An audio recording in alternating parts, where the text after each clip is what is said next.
Young boy screws loose, they done strip the bolts on them. Shoulda never sent them to pick up the work for me. Sprayed the park and had my shit inside the car. Marcus Smart boy was shooting with a 36 on him. Said if he wasn't in the rush, they was all goners. Tech cursive on the chest, he was gonna charge on them. Corner. I'm your host, Doug Outs. As always, with King Chuddy, a.k.a. Chud Webb. How we doing tonight, Chuddy? Doing real well. Always nice to have a little stress-free Celtics win. Actually get to enjoy some of the experience before it's over. So doing about as well as can be. How about you? Before we get started, a reminder, like and subscribe on all the podcasting platforms. We're on Spotify. We're on Apple Podcasts, Google Podcasts, DatPiff, E-Bombs World. And pretty much anywhere you can find content on the internet, we're going to make sure we're getting ourselves there. You can also follow the two of us on Twitter, at King Chuddy. I'm at Doug_Outs. Make sure you smash that follow button. At Chuddy's Corner is the podcast Twitter account. Make sure you're following us anywhere you can. And also, shout out to the sponsor, nickpareno.com. You can find all the Chuddy Corner information there, as well as everything you need when it comes to realty. Make sure you check out nickpareno.com. So, another pretty fun game. Celtics win this one, 155-104. Another game pretty much wire to wire, stress-free, as you said. So we'll dive into what there is to talk about. We're also going to get into a little bit later some of the information that happened around the league. There's a lot of good stuff going around in the NBA. But kick it over to you, Chud. What did you see in this game? What's your takeaways? Go ahead. Yeah, well, I mean, like you said, I think you should almost have to do a record scratch after that final score. For the listeners at home, if you didn't catch the game, you heard that correctly, 155-104. They were throwing up some stats there. It was the first time the Celtics have hit 150 since 1992, which is pretty crazy. It's the second most points the Celtics have ever scored in a game. They scored another 40-point quarter, second game in a row. I think it was the first time since like 91, first time since 82 that they've had two straight games with the fourth quarter over 40. And then another 75-plus point half. First time since 1950 they've had back-to-back games over 75 points. So, I mean, I think those stats kind of just say it all. Did you say 1982? It wasn't that, I think that was Mike's first year, so this would be a nice little bookend for each sport. And then, I mean, going back to 1950, that even precedes Mike. So any time you're bringing up stats like that, that's pretty special stuff. And really, it was just an extension of where the starters left off last Wizards game. It was right back out to it. I mean, let's not bury the fact that Tyrese Halliburton, by far the Pacers' best player, one of the best guards in the NBA, was sitting out. But still, I mean, the Pacers are an NBA team, and the Celtics, again, just made it look like boys against men out there from the get-go. I mean, they were up 10, up 20 before you could even blink, and it was just like last game. The starters were doing whatever they wanted. Great looks. I mean, they came out, they were bullying, going right to the rim, running nice plays. The ball movement was great. The attacking, like every pass, every dribble is purposeful. They're either getting layups or wide open shots, seemingly at will. Now, again, the Pacers, I actually like the Pacers this year. I think they're a pretty good team, sneaky playoff team. I didn't see this much of a blowout coming. No, but I mean, obviously, no Halliburton makes a big difference. They might end up being the fastest paced team in the league, so it was clear like they're just going to play their normal pace even without Halliburton, try to speed this up and see if the Celtics get a little sloppy. The exact opposite happened, and the Celtics just absolutely boat raced them yet again. None of the starters all played about 25 to 27 minutes, comfortably out by the middle of the third quarter. Everyone got their stats. I mean, again, nothing crazy to even dive into. It was just like last game. Everyone kind of took their turns, got into a nice little rhythm, got in some cardio, and then got a nice rest, got to enjoy the fourth quarter. Tatum tonight was the most impressive. He had some amazing moments. You can tell the work he's done with Sam Cassell in that low post, getting to that spot at the elbow, hitting those nice little Kobe Dirk fadeaways in there. It's just like such easy offense for him. Is that like what Sam Cassell's like expertise is? Because they kept mentioning specifically Sam Cassell, but he was a point guard, so kind of wondering, what is he like the post guard when it comes to? I mean, no, I don't know if that's like specifically what he's known for, but yeah, for a point guard, he was definitely like an amazing player out of the post, and there's just been a bunch of videos came up of him specifically working on those skills with Tatum, and it's something that's kind of been missing from his game. He's been trying to go to it more, but I mean, you see how comfortable he is in the post, and again, with that starting lineup, you have the other four guys out there because Porzingis is like a sniper, so you can it's funny to go kind of four out. Usually it's around a big guy. For us, at this point, it's around Tatum, who I know is big, but he's not like your conventional big man, but he's basically posting up. The other four guys are all cutting or spotting up behind three, and it's just like, damn, how do you stop that? I mean, again, like we said, the Pacers certainly not the best defense in the league, but that was damn impressive. No matter how you spin it, no matter who you're playing. I mean, you look out around the league. We'll talk about more teams later, but again, the Bucks. They scored 44 points in the first half. We scored 44 points in the first quarter. Their defense looked abysmal. Every other team's struggling. There are 3 undefeateds. The Nuggets, I'm watching right now, they're down 18 with 2 minutes left. So they're going to be 3-1. The Mavericks are also undefeated. They're playing somewhere. I don't see the score right this second, but the Mavericks are in a battle. But anyway, we're the only undefeated team left in the East. And, again, first 2 games had like a playoff feel. Last 2, absolute laughers. And one other thing. With Halliburton being out, it feels like last year and kind of in years past, that was like classic Celtics letdown spot. Like, oh, their star player's out. We're going to no-show this game. So, again, it's still early in the season, but nice to see him go out and just absolutely take care of business. Like, by the first TV timeout, it was like, okay, this is a win. Yeah, so was Halliburton, I found out he was out basically when the game started, but I saw the Celtics were 12.5-point favorites, so I was a little confused. Was like, just out of your guess, what do you think? Like, where would the spread have been if Halliburton would have been in it? Either way, it was a shit pumping through and through. Yeah. But, like, probably closer to like 8.5, 8.5, 9.5. But I don't know. It's so early in the season. Yeah, maybe. I think he's worth at least a few points. Like I said, I think with Halliburton, they're like a playoff team. I know he makes a huge difference to them. I don't know how many points is crazy. Like, one guy can move a line. But. Yeah, the way the Celtics are playing right now, it's going to be really interesting to see what their lines are in some of these games moving forward because they just have been completely non-competitive. Yeah, I was just pretty impressed the way obviously they came out that first quarter. Like you said, put up almost 40 points or a little over 40 points. The Tatum post moves I wrote down, pretty impressive stuff. Tatum too was finally getting some calls. He got to get to the line, which I think obviously helped get him going a little bit. I think again he's one of the more criminally under called. I don't know what the verb is for that. Just like a shitty whistle. I don't know where he is at in the league. So the fact that he was getting some good calls there, the whole team came out with just crazy hustle. The Derek White diving into the crowd early on, leading to a Porzingis slam. Those are just kind of the plays that I think you get going on a team early that's already probably a little bit shaken, just obviously not having Halliburton in anyway. And I think that just kind of makes all the difference. The bench unit got going too. We'll get into that. We talk a little bit about the fourth quarter. Probably touch base on that a little bit. Hauser made that 3 early, and I was almost stunned by it. But at the end of the game, the guy couldn't miss. So, just a thoroughly enjoyable game to watch.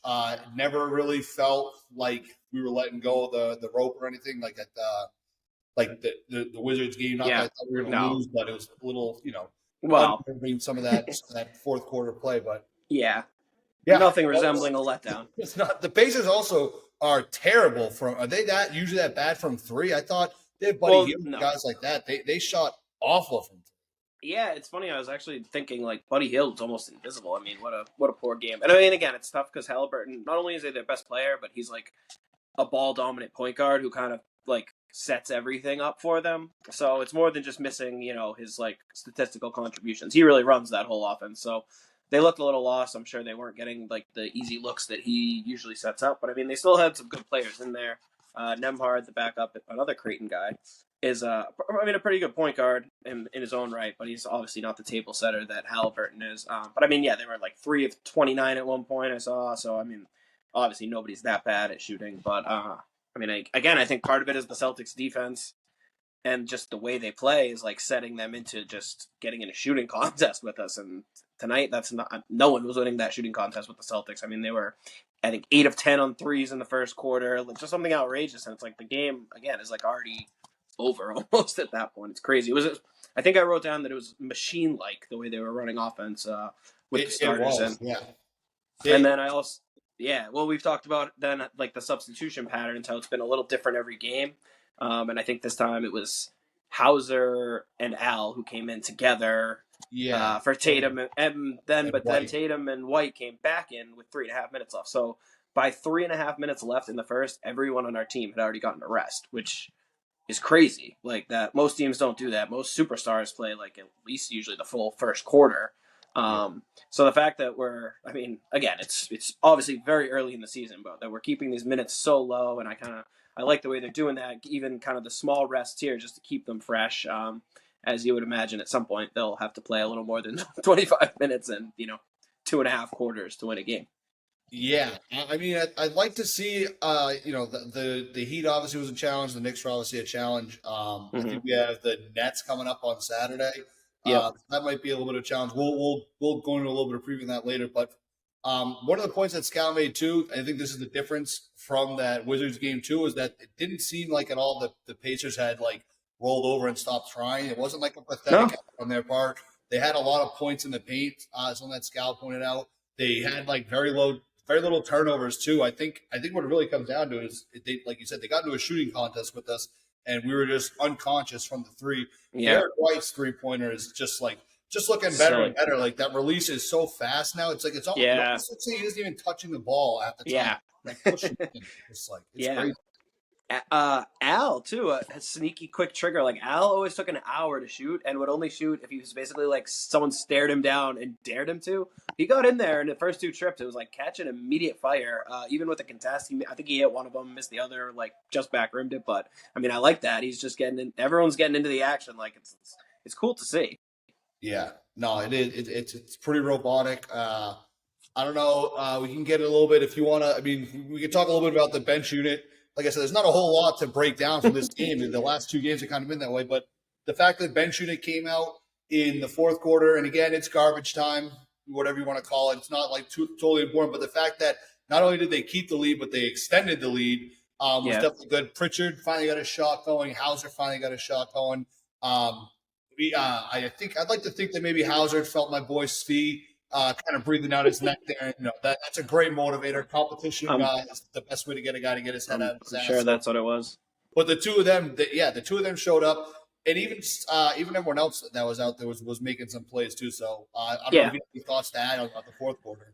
Well, I mean, I feel like last game I didn't overreact to them kind of blowing the huge lead, and this time I'm not going to really overreact to them extending the huge lead. It was kind of just like the opposite. And like I said, I mean, I was listening to Joe's press conference before the game, and I actually really agreed with what he said, where I think Abby asked him, are you like panicking about the bench? He said, no, I like the process. I like what everyone's doing. They're just missing shots right now. And I mean, that kind of played out tonight. Like, I don't think they're always going to be this good, but this is kind of a glimpse of what it can be when everyone comes in. And like you said, most games, Hauser's not going to play that many minutes and shoot 10 shots or whatever he put up tonight. But like you said, he hit that one in the first quarter, like right in rhythm, got a good look, buried it. It's stuff like that. I mean, it's going to be coming in. He's probably going to get 3 to 5 meaningful looks a game, hit half of them, and we're in great shape. If, Pritchard and Hauser are coming in for combined 15 minutes and going, 1 of 9, that's not going to cut it. So, like, I hate to boil it just down to making jump shots, but I really do think like water's going to find its level. They're very good shooters, and that's the reason that for now I'm still not panicking about this bench unit, I guess. Yeah, O'Shea Brissett continues to just be an absolute motor guy. Yeah, when he comes out, I'm not really expecting a whole lot on offense besides just like maybe a bunch of offensive rebounds. But the guy absolutely just is making every kind of play you would want. He kind of reminds me a little bit of like that. Like a Leon Poe type role sort of guy just coming in and just really doing all like those like gritty kind of grimy things and love to see him come in. And Brissett is one who I take more stock into than like some of the guys who came in just for the fourth quarter, because Brissett again I think came in early second quarter, seemed like he was getting real rotation minutes, whereas Cornette is now not at all. Which I mean I'm fine with, and again there will be matchups where the team has a ton of height and we'll use Cornette or something. He's not a guy who has to play minutes every game, obviously. So I like giving those minutes to Brissett. Like you said, great energy. Obviously, he's a Syracuse guy, so Coach Boeheim's finest, showing his mettle there.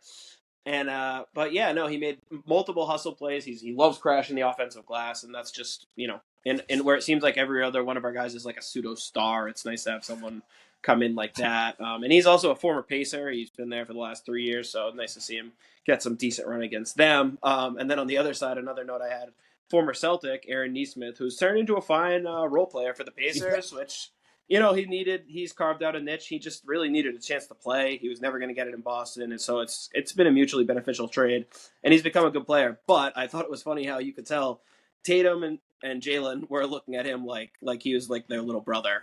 They cleared out. I think that he went in the first possession. Tatum called ISO, got it on him, got it and one. Second possession, called ISO again, just took him right to the hole. Like I was almost feeling bad for Neesmith, and then Jaylen had a turn doing the same thing. And I mean, Neesmith is a solid defender. It's not like he's barbecue chicken out there. He's holding his own. But those guys were just like, oh shit, like we got you, man. Like don't even bother. So felt a little bad. He was playing with a little bit of an edge, a little bit of a chip on his shoulder. He had that play where he got fouled, I think, by Jaylen going to the hoop early, and you could kind of tell he was sort of like John a little bit. Again, it's all probably like in a friendly manner, but it's good to see him get minutes. I know that he was one of like the little golden boys for the Celtics kind of Twitter fan base there. Like he was always going to kind of blow up, but again, he wasn't going to get those minutes on this roster, so it's good to see him get it somewhere. At one point, they got the lead to like 6 in the first quarter off a few good plays by him. But after that, I don't think the game obviously wasn't close again after that. But there was a slight little bit concern. But, no, and then our other old friend. I mean, I wasn't really thinking of it much tonight, but Daniel Tice is still on that Indiana Pacers team and does not play. So I know he's someone who I think we could feasibly get if we determine that we need another big. I mean, I can't imagine he would cost anything, and I wouldn't hate seeing him come back to be like an emergency big guy off the bench. They didn't put him in there in the fourth quarter just to get the ovation. Yeah, true. I mean, like I said, I kind of wasn't even thinking of it at that point, and maybe they're like, you're a good vet who's been a real player in this league. We're not going to like disrespect you like you're like a sideshow. But yeah, I mean, I wouldn't. They didn't want to give him the Taco Fall treatment. Seemingly not, but he's someone. If he became available and cost, like I said, like a fake second, which again he has obviously no value, so I can't imagine there's any reason we couldn't acquire him, and like why not go get him if we need a big man. I said that as soon as we got rid of Rob Williams. I think I said that to you or to Nick. It just just seems like a good fit. Again, it's not a guy that needs to play all the time, but played decent minutes, knows the city, knows that I wouldn't mind getting him in. Maybe they just think Cornette is just a younger version of that. And just kind of Cornette's a lot bigger. He's a little younger. He's a lot bigger. But, I mean, we'll see. Like I said, I think it's 4 games in, and at this point there's really no reason to make any changes. But if that becomes a more glaring need, I would imagine they'll be giving the Pacers a call. Yeah. I think there's not a whole lot left to break down. So, again, Celtics 155-104. I do want to point out a couple stats that I saw that were pretty impressive. We had 8 double-digit scores tonight. All of them played under 30 minutes. Specifically, Tatum, 30 minutes on 9 for 15, 12 rebounds, and only 26 minutes. That's not as efficient as a player can get. Outrageous. It was real surgical. Also, the Celtics starters, 93 points, and they didn't even play the fourth quarter. So I thought it was 97, was it? Was it 97? Either copied that down wrong. Either way, it was in the 90s again. Then they would have easily had yet another combined 100 plus, if not for the fact that they all came out with, halfway through the third quarter. Yeah, so, outrageous.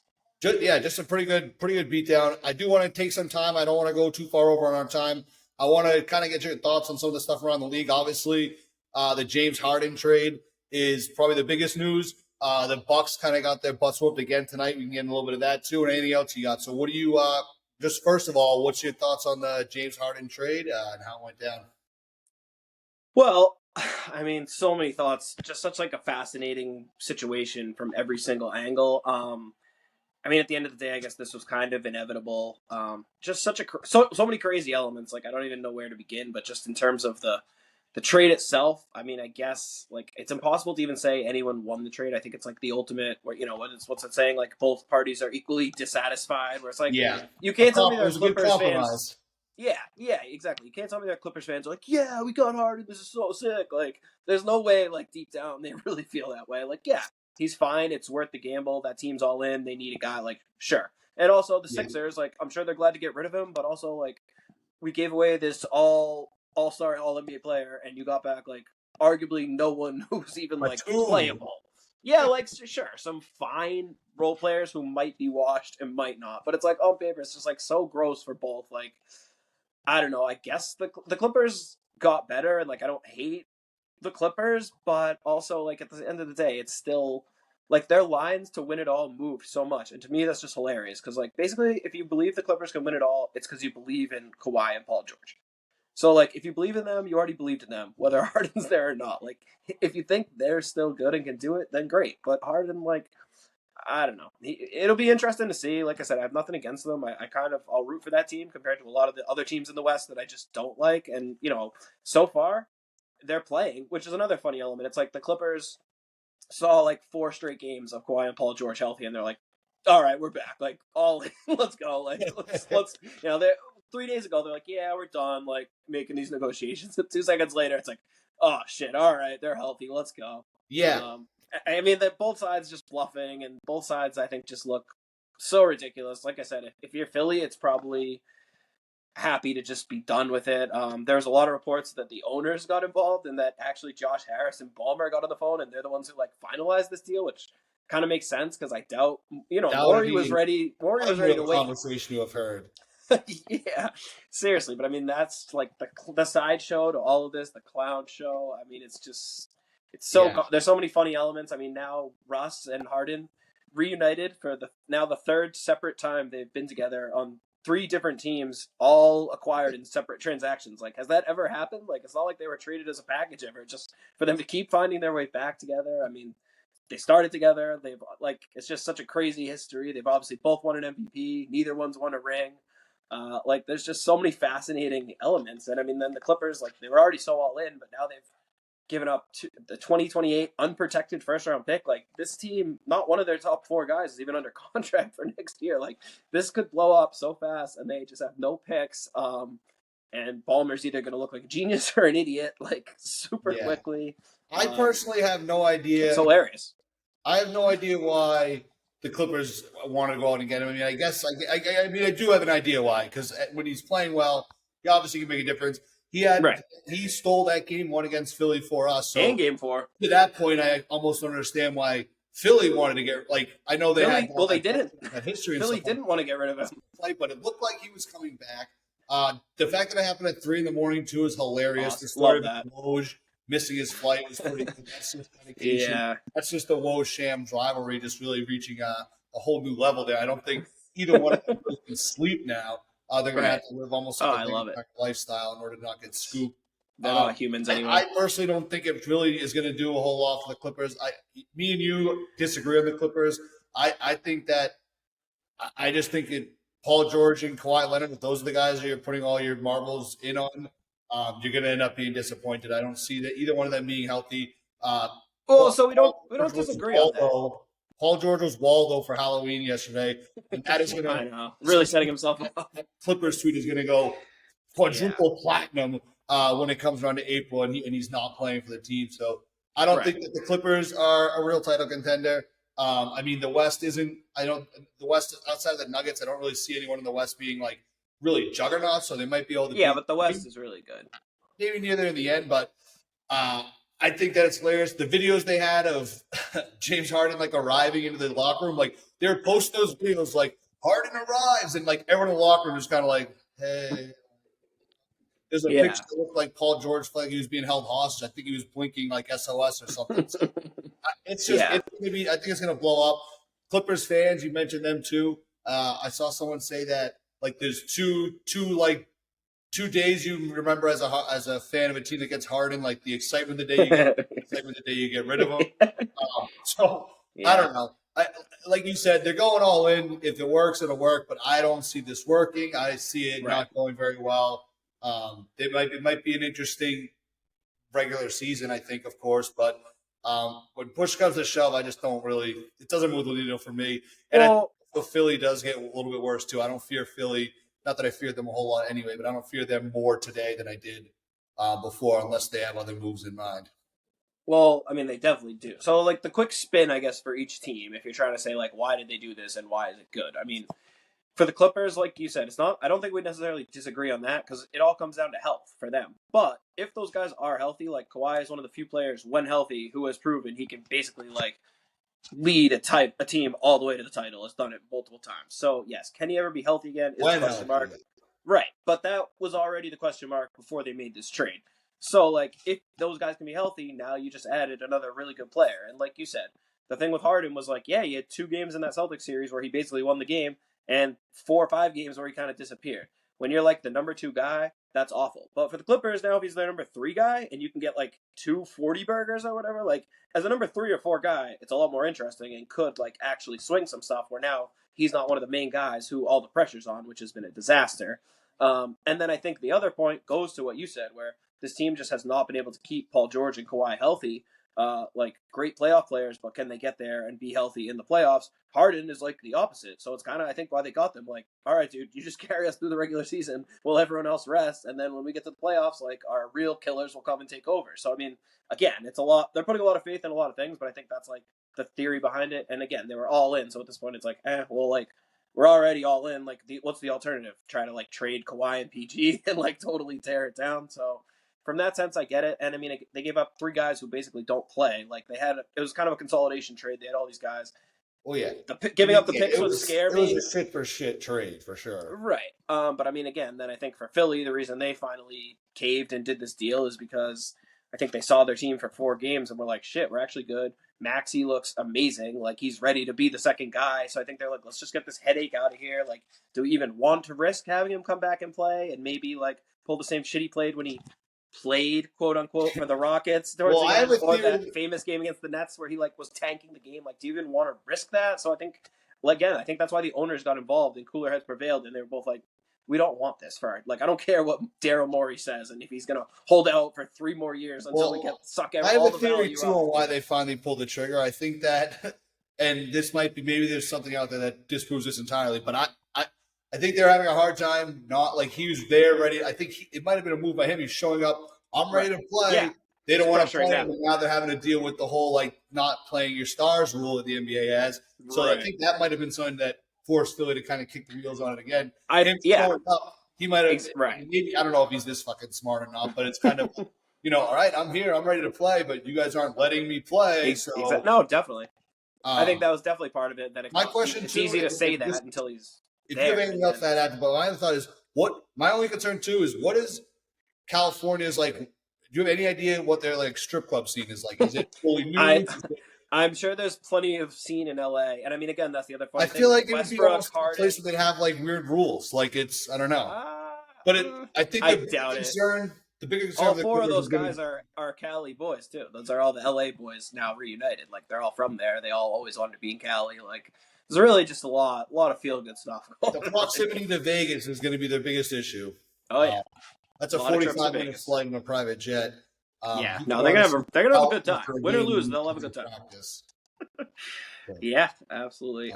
No, I mean it's just, again just a funny story. There's so many funny elements. I'm sure more will come up as they actually start playing. And again, we could talk about this forever. It's a Celtics podcast, so we won't go too deep into it. The only other thing, we can move on. One last thing that I just thought was go ahead. How you had mentioned like Harden showing up and putting the pressure on him. Someone made a point that it was like as far as like the messy divorce situation, it was like both sides were almost kind of civil, where it seemed like the Sixers were like, all right, like we'll keep paying you, we won't like fine you and try to get like messy, and like Harden was like, all right, like I'll show up and like, but I won't come and like actually sabotage you. It's like we'll each like stay on our side of the fence and like just make this work out. And I guess it kind of did, and it was like who's the winner of this trade? James Harden, the only winner of the trade. He got exactly what he wanted by pouting, and it's just funny after like watching the similar but opposite sagas of him and Lillard play out. Lillard, the good soldier for so long, doesn't get what he wants at all. Harden, complete asshole to everyone in his way, gets exactly what he wants. So the message, as always, the lesson is just like, don't be a good employee. Yeah. It will not help you ever. That's an excellent point. It's an even better segue to the next game I wanted to talk about. The Bucks lose 130-111. And from what I saw, it didn't seem like it was really even that close, even though it's a 19-point. Yeah. 19-point loss. Are the Bucks dead? Is my question. They're not dead, but they've got a lot of work to do. A lot of work to do, and it's both ends. I mean, their defense looks awful. Like the Raptors are a really bad half-court offense, and their fans were almost like panicking. They came out and looked like the Celtics, frankly. Like they were just dominating the Bucks, scoring at will, every which way, attacking Lillard left and right. Giannis didn't look great. I mean, I know it'll come around. It's going to take a while, but got to be pretty concerning. And then the offense, other than like the Lillard-Giannis high pick and roll, they don't have much. I mean, Middleton looks like a shell of himself. Again, there's so many lineups where it's like, Beasley's out there, Connaughton's out there, Crowder's out there. It's a lot of campaign, Bobby Portis. It's just like, I was thinking today, if you did a draft of all the Bucks and Celtics players, like Giannis would probably go first. Dame would either go, third or fourth. And then it would be like, you'd go 7-8 deep on the Celtics before you'd finally probably, okay, like maybe you'll take Lopez over like Hauser or Pritchard. But in that sense, it's pretty tilted. So again, we're going to keep watching this, but a lot of concerning stuff on both ends for the Bucks. Yeah, I love to see it. Like I said, my biggest thing was Lillard was a parking cone, and you had the game on. We were texting a little bit during the Celtics. You were saying they were going after him. So I think it's going to be an ongoing issue. They're going to have to figure out. They're missing. And I don't think people have realized, because Portland really hasn't been good, and he's just been carrying so much on offense to even keep them decent. But I don't think people have realized how bad he actually is on defense, and how he really hasn't played meaningful defense in 4 years. And even then he wasn't good, but now it's he's not good, and he hasn't been trying, and he's older and less athletic, and it's oh boy, good teams are going to go at him over and over and over again. I mean, bad teams are going to go at him, but something to watch, and I'm not super sure how they fix it at this point, because that roster is just a little sketch. Yeah. So Bucks maybe not dead, but certainly not looking good. Is there anything else around the league? We're at about the 30-minute mark here, so unless it's anything you want to flip on.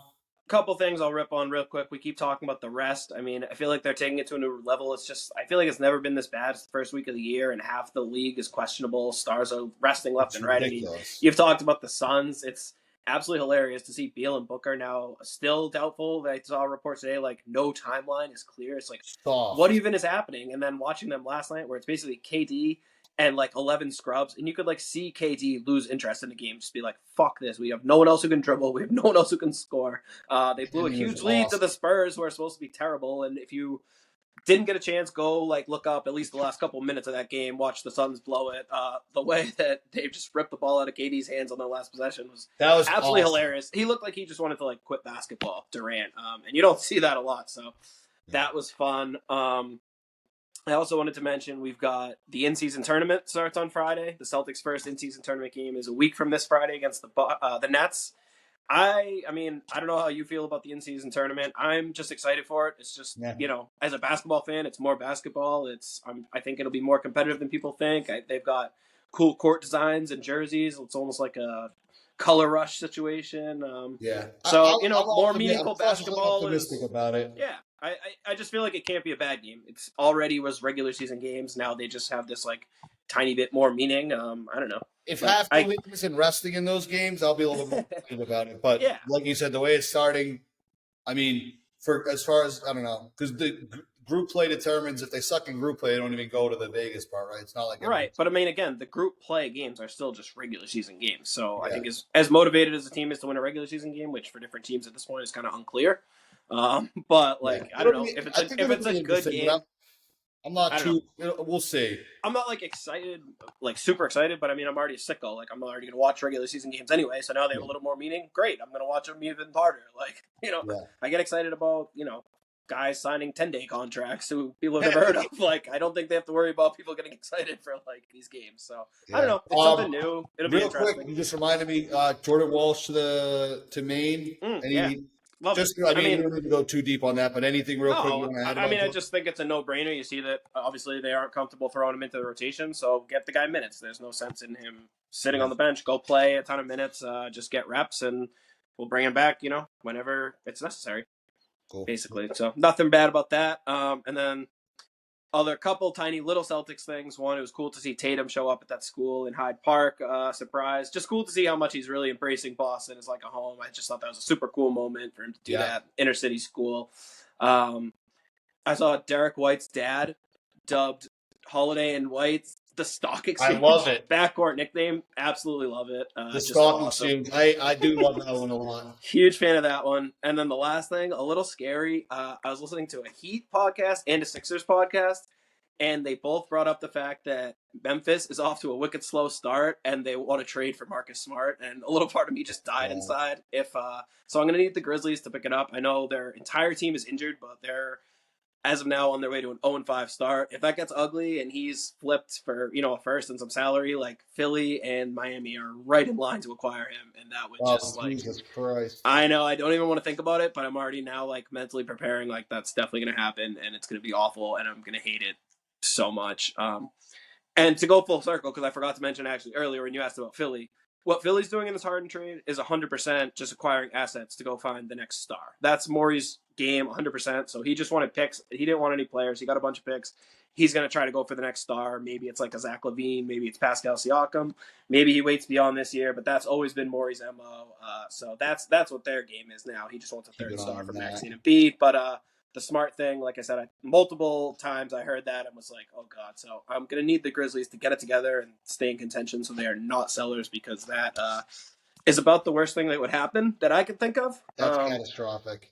Yeah, I know. Like I said, I almost didn't even want to say it, but I do want to get ahead of it now in case it does happen because I would certainly need some time to process that. Like, as much as it hurt for him to go, the Grizzlies were about as, like, painless of a team where it's like, okay, like, totally neutral, like, no zero bad blood ever in any way. So, yeah, definitely don't want him coming to an East rival where we're going to see him in the playoffs would be an absolute nightmare. But, again, go Grizzlies. We're going to need you guys to pick it up so that doesn't happen. All right. Yeah, so that's is that all? That's probably about all. That's about it.